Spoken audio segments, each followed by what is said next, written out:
मी लता चांदोडे धुळे त्रिवेणी group.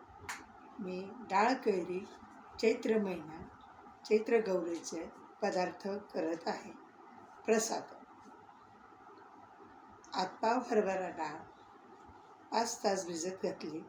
सकाळी crush केली.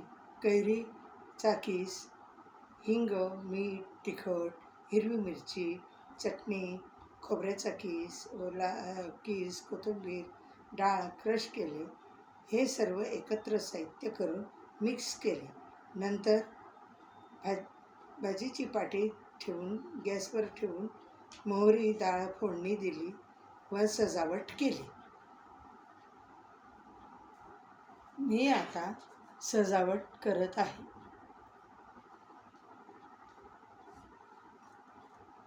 खोबऱ्याचा किस,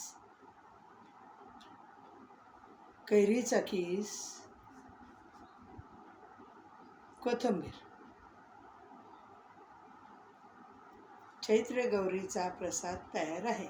सखींनो, चव घेऊया आपण सर्वजण, मजा घेऊया. नमस्कार.